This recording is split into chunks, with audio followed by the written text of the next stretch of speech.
Hello, I'm Terry David Mulligan, and this is Mulligan Stew, the podcast, music, film, food, and wine. This week, it's music and politics. Our guest name is Joey Shithead. That's his punk name. He was the founder and lead singer and songwriter of D.O.A, one of the seminal punk bands of Canadian rock and roll. And you can find a discussion on D.O.A when you're talking about punk anywhere in the world, because they toured everywhere. Joe Keithley grew up in Burnaby, graduated from Burnaby North, went to Simon Fraser University. He wanted to be a civil rights lawyer, but as soon as he picked up a guitar and started to sing into a microphone, actually he didn't sing, he screamed into a microphone as the lead singer of D.O.A. He was on his way to a music career that sold millions of albums. For 20 years, he's had his own record company. He works for himself. But for the last 10 years, even longer, he has been trying to get elected in Burnaby so that he could change what he felt and saw around him. He finally found a partnership with the Greens, the Green Party, someone that would give him room so he could do what he does. He's a father, 3 kids. He's a baseball coach. He's a soccer coach, lacrosse. He organized and took part in benefit concerts for union rights, environmental issues, women's rights, First Nations rights, as well as the pushback against war, racism, weapons, drugs. And he staged many, many concerts for the local food banks. Joe and I have known each other a long time. I haven't been able to play a lot of the music that he made because I just wasn't working for punk stations, but I really liked the man. And here he is, Councilor Joe Keithley, Mr. Shithead to you, in conversation at a very busy Starbucks in the east end of Vancouver. Construction crew was working outside, coming in, staring at us and going back outside again. And we got him to turn the music down just a tad. Here's a great conversation with Joe Keithley. I can't even remember the first time that we met. It might have been when you were on a stage somewhere throwing insults. That's entirely possible. And then consider the career of D.O.A. There's a few insults thrown around and sharp barbs thrown at people. But it might have been at some music awards show back in the 80s or something like that, perhaps. But we never did win a kind of big awards like Junos or anything like that, right? So, but that's okay. Was that you or punk? I would say punk rock in general. I mean, when you think about like the success of Canadian punk in relation to rock and roll, it had a lot more influence than maybe did like radio play and stuff like that. So, you know, when you think of those awards things, the Junos and stuff, variations on that is really based on sales and radio play, not really on influence. That's an indeterminable factor. Joey Keithley, councillor, Burnaby City Hall, leader of D.O.A. We're actually going to talk to Joe about 2 different parts of his life. The other side is politics, and we'll get to that in a second. Let's just place, for a new generation and just for people who may have forgotten, D.O.A.'s place in the world of punk. Now that the dust has settled, where is it? Where is that place in the world of punk? Yeah, I mean, D.O.A. are like, what people look at now is like punk rock pioneers, I suppose you could say in that sense. And of all the old bands, so we're probably the only one that's kind of kept going the entire time. I mean, we had a couple hiatuses for like 18 months and another time for like 6 months. But basically, we've gone around the world, played 4,500 shows on 5 different continents over 40 years, that kind of thing. And so we can pretty well go any place in the world and get a pretty good audience. Still to this day? Yeah, I mean, it's interesting. We did, right in the news now, we did 3 trips to China. I think I've done my last one, considering what's going on politically. But yeah, we got great audiences there in Southeast Asia. We were just there like 18 months ago, right? And that was incredible, right? And Europe's been really good. And we spent this past summer, pretty well the whole summer in the United States, and that was really good too. Was this while you were in politics? Well, I tried to run for politics 6 times, right? So, yes, I remember that. 3 times in the 90s or early 2000s. Then I took a 15-year break, and so I've done a lot of touring while campaigning too. But obviously, I've gotten back to town, to Burnaby, Vancouver area. It begs 2 questions, Joe. Yeah. One is, Was there a need to change things that you saw as being wrong from the stage that wasn't working, and you felt that politics perhaps was the way to go? Yeah, I mean, I guess I would always consider myself an unofficial politician. Now I'm actually an official politician, right? So changing the system from the outside, or trying to previously, and now trying to do it from the inside. But, I'm taking the same punk rock approach that, you got to, call things as you see them, and, and make changes, and trying to affect some grassroots democracy. That's always been my ideal. And you also you had to find a party that believed in what you were saying.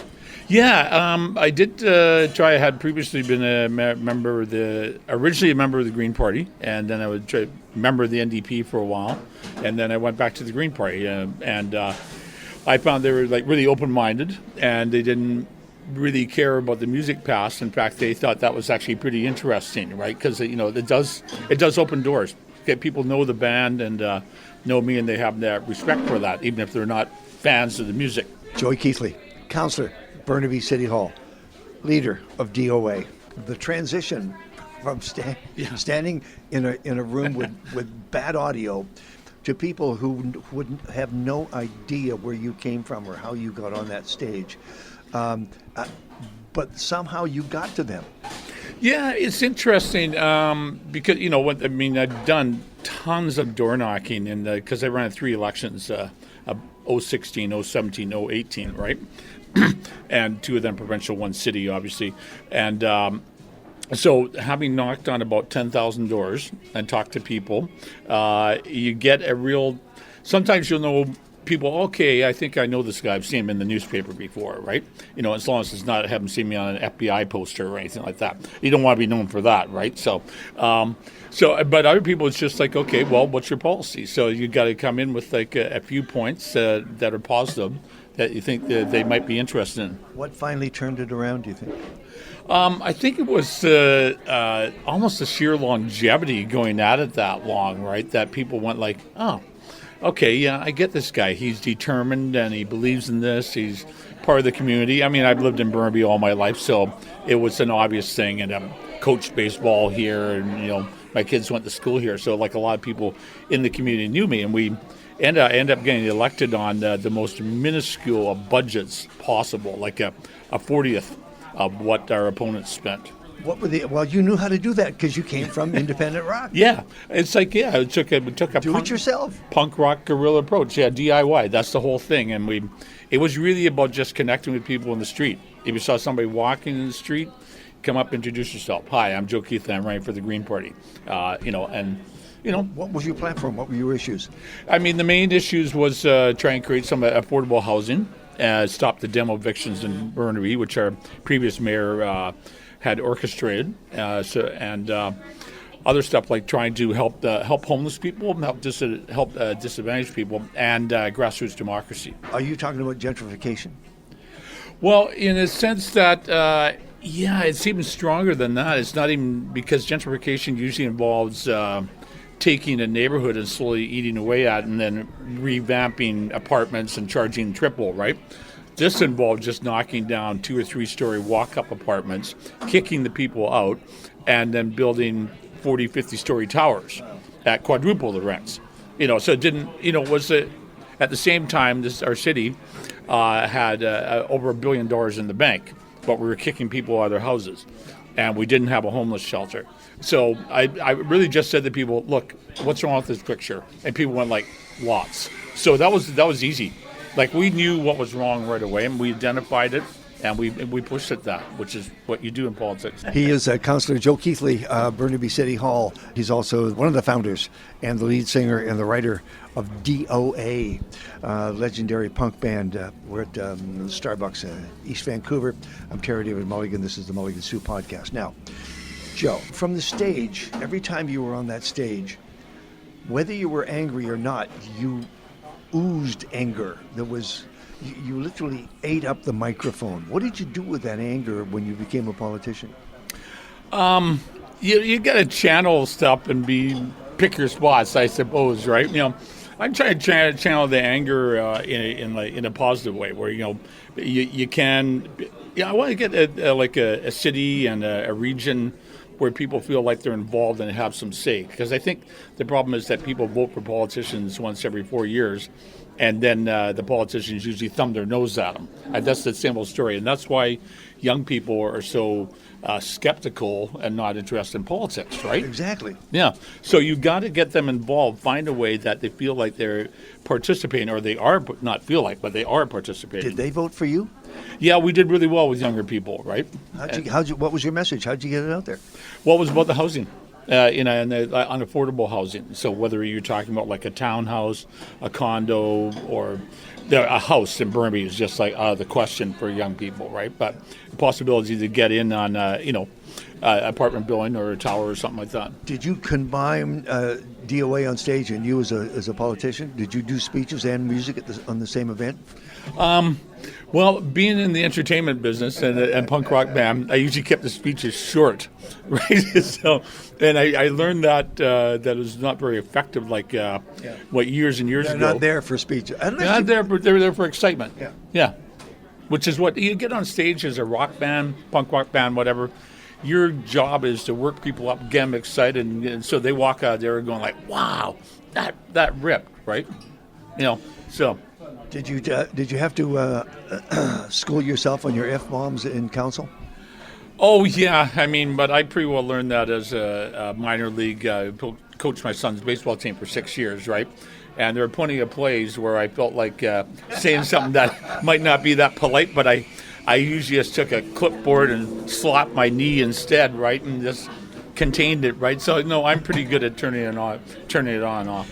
From the outside, Joe, this story, how you made that transition from a punk rock band leader to a politician in a quieter neighborhood. It's noisy. It's exploding is what's happening. Mm-hmm.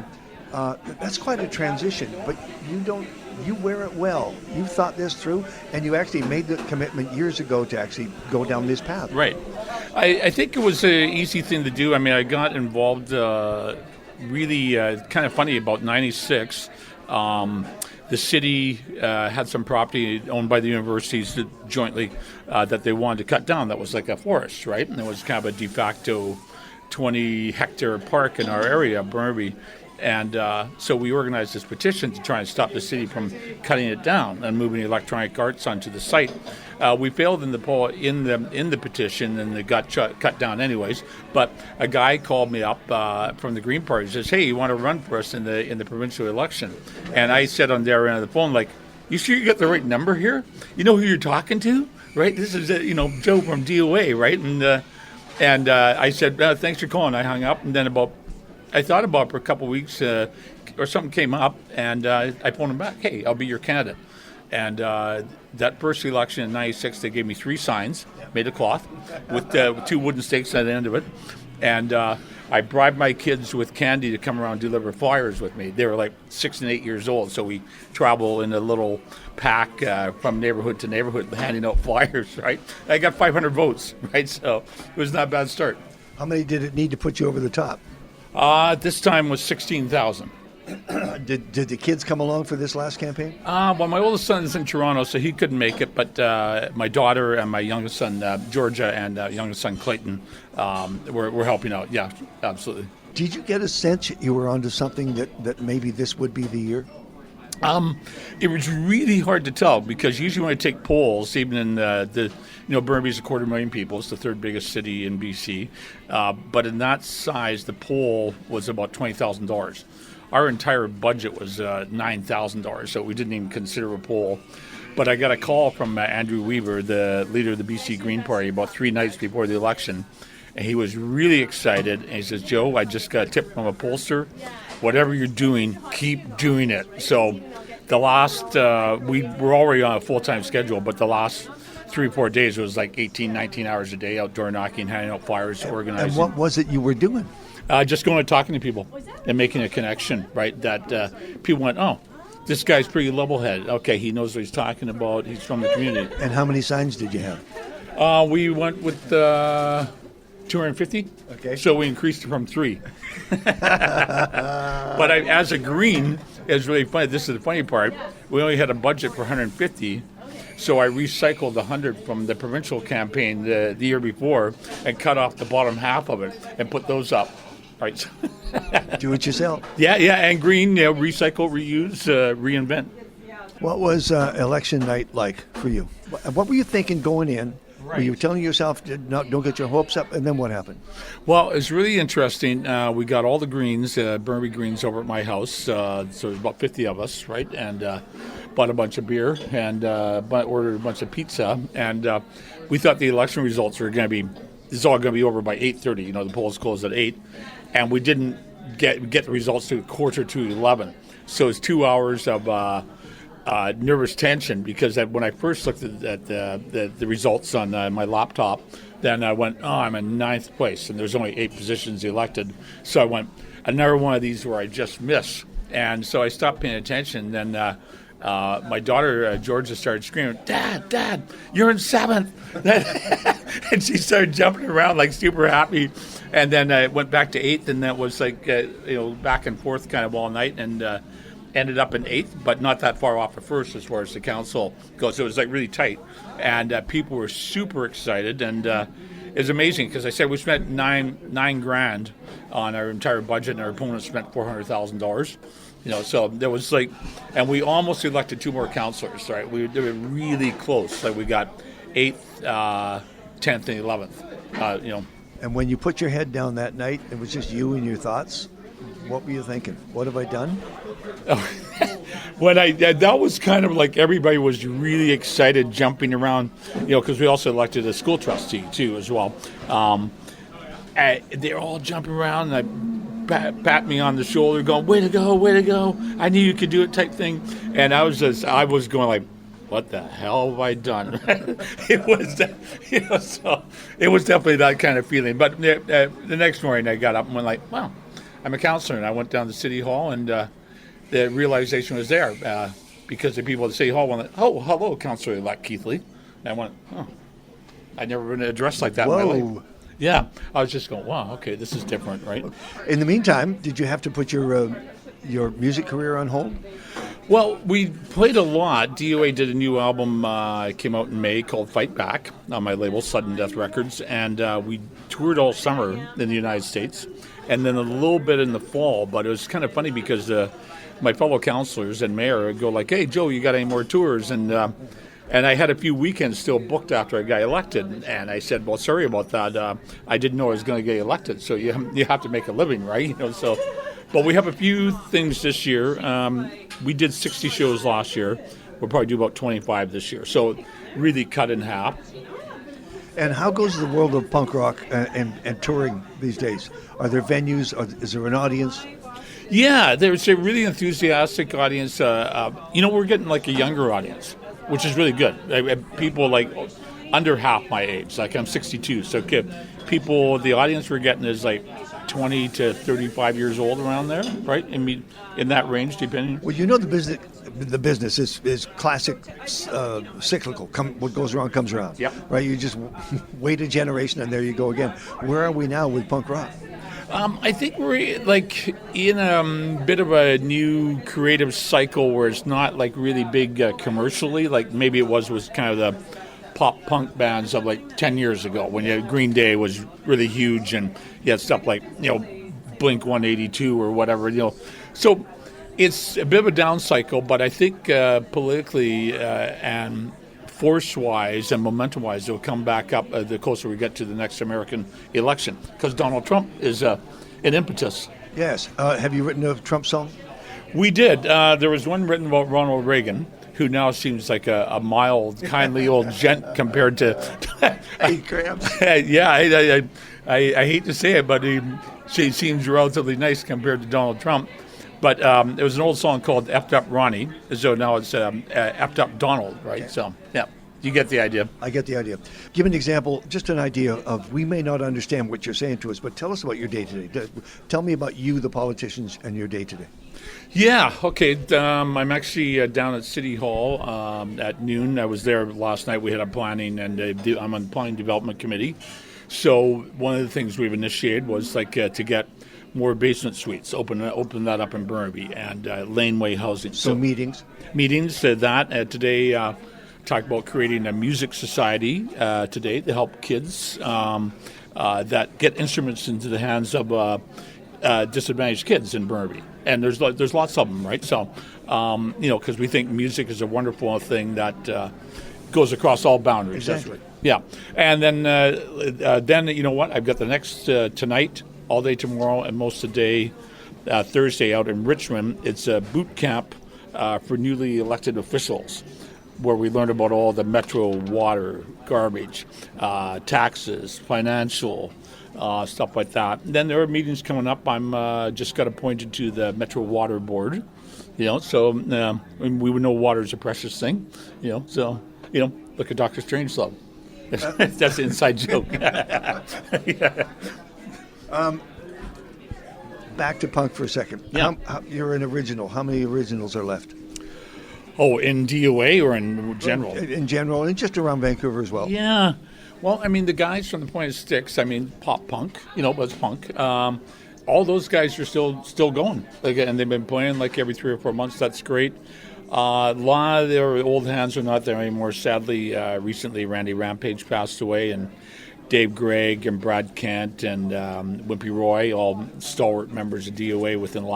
those guys all passed away within the last 3 years. So we're getting to that age where there's less of us, but the spirit's still there, it's still kicking, and we're still causing trouble. What does it feel like when you go back out on stage? Do you leave that all behind and it's still just home ground for you? Yeah, you have to. I think one of these things that I realized about the last 5 years or so, that, man, I've been doing this a long time, I said to myself. I mean, of course, everybody else was saying that 10 years before that, right? Joe, why you retire? But I just bought a new set of tires. No, anyways, and that I realized a lot of times when you get up there, you got to think to yourself that, this easily could be the last time I ever play in this town. And we're going to do the absolute best we can with this, because this is really important. D.O.A.'s got a great legacy as a live band and meaning something to people and helping to change their lives and stuff like that. So we got to go out there and kick ass every time we're up there. I think that's really important to have that. So is there an end in sight for D.O.A.? I kind of thought we would retire about 5 years ago, because I thought I was going to get elected to politics, but I was summarily defeated by the people who made their choice, and it wasn't me. So kept playing. So at this point now, I kind of looked at one of my idols as Pete Seeger, the old folk hero, right? And he kept going till he was 93. So in whatever capacity, whether it's D.O.A. or just doing solo stuff or that kind of thing, I'll play music till I'm not around anymore, right? Just like Pete did. Well, you have Sudden Death Records. Yeah, that's going good. Label's carrying on. It's not a huge label, but it's a good way to get the music around the world. Are you looking for bands to sign? Yeah, it's a little bit. I am. Generally we're a punk rock label, but we're a little bit wider than that. So yeah, we're open to stuff. Yeah. Okay, fine. Down the road, if somebody comes to you and says, "We want you in Victoria," could you see yourself doing that? Possibility, yeah. I could see myself as premier or prime minister.